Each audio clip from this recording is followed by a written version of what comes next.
여러분 안녕하십니까. 새해 인사를 먼저 드립니다. 경제년 이해는 참으로 우리 5천만 국민 누구에게나 아주 부담스러운 어려운 일이 많은 해가 될 것 같습니다. 그럴수록 우리가 더욱 건강에 유의하고 힘차게 한번 발길을 내디뎌야 되겠습니다. 첫날 순서인 오늘 조선일보에 제가 한 말씀 드리고자 합니다. 쓴소리가 될지 모르겠는데 조선일보는 우리 보수 진영을 대변해서 좌파 정권과 맞서서 잘 싸워주고 있습니다. 항상 사랑과 격려를 보내는데 더 잘하는 뜻에서 저는 이 말씀을 드립니다. 이 김대중 칼럼은 이제 아시는 대로 한 수십 년간, 정확한 기간은 모르겠어요. 상당히 오랜 동안 우리나라 제1의 신문, 독자가 가장 많은 신문에 또 정론을 펴는 신문의 대표적인 컬럼이 바로 김대중 컬럼인데 12월 31일 작년, 그러니까 며칠 전이죠.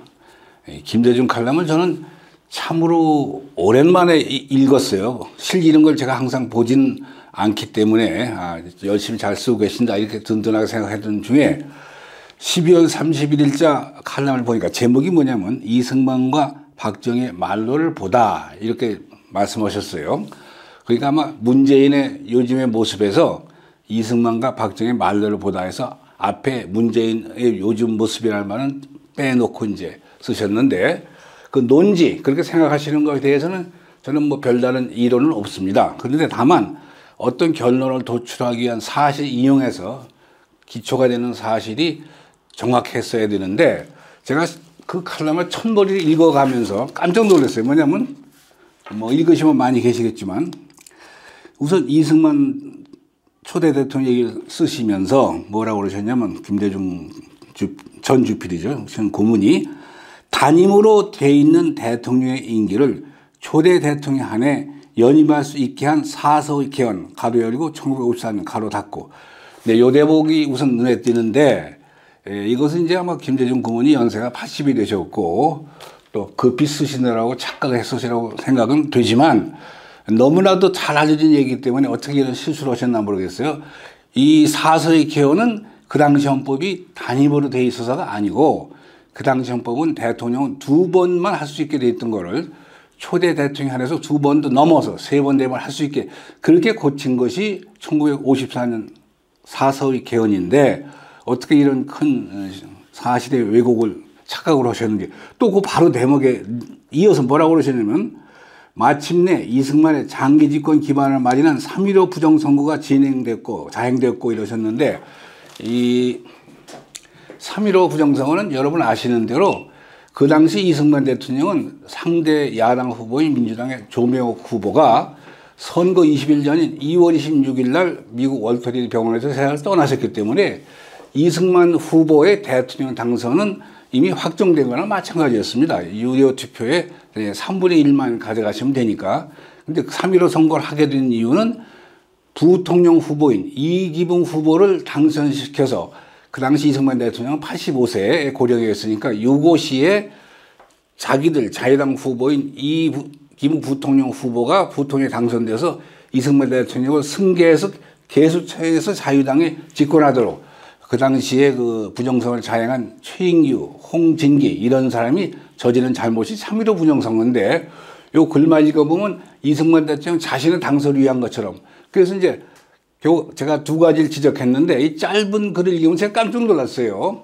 그것은 너무나 많은 사람이 요새 젊은이들은 모르겠지만 대부분의 나이 좀 먹은 사람이 너무나 큰 역사적 사실 1954년에 사서의 개헌 1960년에 3.15 부정선거 다 아시는 얘기인데 어떻게 김대중 고문이 이런 실수를 하셨나.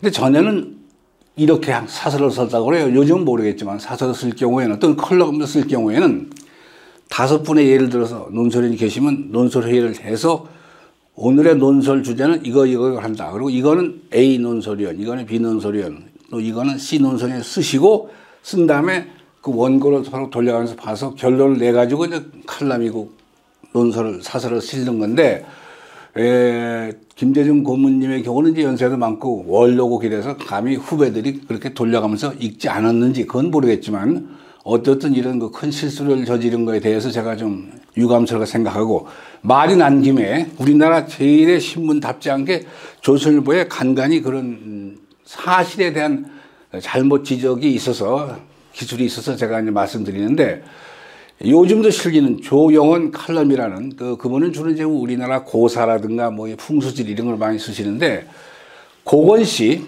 시장도 여러 번 하시고 총리도 여러 번 하신 고건 씨에 관한 얘기를 우연히 한번 보니까 조영원 칼럼에 칼럼 제목이 고건이에요. 그래서 제목이 그래서 한번 첫 머리를 봤더니 뭐라고 하냐 이렇게 나오더라고요.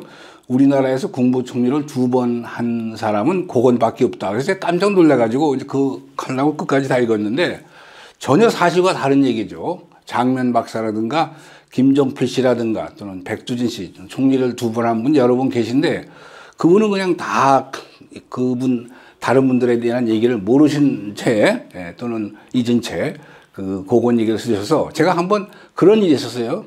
그 얼마 후에 조선일보에 계시는 분을 우연히 만나서 그 지적을 하면서 왜 그런 실수가 있냐 그랬더니 그분 얘기가 조선일보사에 계신 얘기가 우리는 외부 지필진에 대한 글을 잘 직관한다. 그것도 또 무책임한 얘기고 또 이런 일도 있었어요. 이건 기사인데 한명숙이가 국무총리를 하고 나서 이제 뇌물 사건으로 아시는 대로 구속이 됐을 때 조선일보 기사가 뭐라고 하냐면 국무총리를 역임한 사람으로서 형을 받아서 교도소에 간 사람은 한명숙이가 처음이라고 생각해요. 전혀 그렇지 않습니다. 그 장면 총리도 국무총리를 지내시다가 5.16 정변이 나니까 박정희 군사정부에서 그때 이제 김종필이 중앙정부장으로 주로 어떻게 만든 작품이기도 하지만 이주당 사건이라는 사건으로 장면 박사가 마치 반영을 한 것처럼 해가지고 장면 전 국무총리가 수감돼 가지고 재판도 받고 그랬었죠. 여러분들 기억나시는 분 계실 거예요. 그러니까 이런 어떤 사실에 대한 지적도 이런 거 이제 신문사 같으면은 기자가 쓰면은 데스크에서 부장이나 차장이 체크를 해야 될 텐데 뭐 부장 차장이 체크를 제대로 안 하는지 아니면 그분들도 모르는지 어쨌든 우리나라에서 가장 그 오래된 1920년에 창간해서 이제 창간 금년이 100년이 되는데 동아일보와 더불어 그런 권위 있는 신문이 간간히 그 사실에 관한 진술이 틀렸다는 점을 제가 보면서 앞으로 그런 잘못이 없기를 바라고 이왕 얘기 나온 김에 이런 말씀을 드리고 싶습니다. 1961년 5.16 쿠데타가 난 후에 제가 한번 말씀드린 기억이 있는데 당시 동아일보의 유명한 칼럼인 횡설수설란이 독자 앞에 깊이 사죄하는 자석에 글을 실은 일이 있습니다. 무슨 내용이냐면은 4.19 후에 장면 총리의 제2공화국이 들어섰는데 그때 동아일보 자신을 비롯해서 여러 언론들이 막 태어난 그리고 또 민주화돼서 최초로 내각 책임제 개헌하에 탄생한 정부에 대해서 너무나 혹독한 지나친 비판을 많이 했어. 그러니까 5.16으로 장면 정부가 무너진 후에 우리가 좀 기다려줘야 되는데 장면 정부에게 우리가 가혹하게 했다. 그러면서 그 동아일보 횡설수설란이 독자 앞에 또 민주당 무너진 정부한테 그 사죄하는 반성의 글을 실은 것을 제가 읽은 기억이 있는데 제가 조선일보에 들고 싶은 것은 다 지난 얘기입니다만은 이 문재인 좌파 정권이 탄생하는데 촛불에 무슨 물결이 쓸려서 등장한 것이기도 하지만 그러면 촛불 시위가 저렇게 격렬했던 것은 또 누구 덕분이냐? 그것은 더 말할 나위 없이 조선일보, TV조선, 그 중앙일보, JTBC 같은 그 당시 언론이 소위 세월호 사건, 특히 최순실 사건에 대해서 너무 왜곡하고 과장하고 선동적으로 떠들어댄 것이 결국 촛불 시위 내지는 탄핵까지 가져온 큰 원인이라고 저는 믿고 있고 아마 조선일보 또 TV조선 당사자들도 그 점에 대해서 부인하지는 못할 거예요. 그래서 저는 이런 기회에 조선일보가 정말 권위 있는 또 독자의 사랑을 받는 신문이 되려면은 잘못을 인정해야 됩니다. 우리가 너무 그러니까 사실 종편이란 것은 막 태어나가지고 시청률 경쟁도 치열했고 그 다음에 제작비를 제일 적게 드리는 것은 더 말할 나위 없이 보도 부문이지 않습니까? 그러니까 종편은 예능, 체육, 무슨 드라마 모든 프로그램을 다 편성해가 종합 편성체나 종편인데 그 중에 가장 제작비가 적게 들고 쉽게 시청자한테 다가갈 수 있는 게 선정적인 보도를 함으로써 서로 시청률 경쟁하다 보니까 아마 TV조선도 스스로 자기도 모르게 그게 빠져들어갈 수도 있는데, 그러나 그것은 오늘날 이 문재인 정부의 여러 가지 잘못을 지켜보면서 누가 그런 문재인 정부를 탄생시키게 했느냐. 그것은 더 말할 나위 없이 촛불이고, 또 그 촛불을 그렇게 거세게 데모 진영을 강화시킬 수 데모 진영이 그렇게 격렬하게 반박근혜 시위를 할 수 있었는데, 원인 제공한 것은 TV조선, 조선일보 큰 책임을 면할 수가 없습니다. 지금도 기억이 나는데, 조선일보가 그때 박근혜 정부에 우병우 수석을 경질하라고 우병우 수석을 공격할 때부터 참 일이 심하게 벌어지더니, 또 그때 박근혜 대통령이 빨리 우병우를 바꿔쳤으면 상황도 많이 바뀌었겠는데요.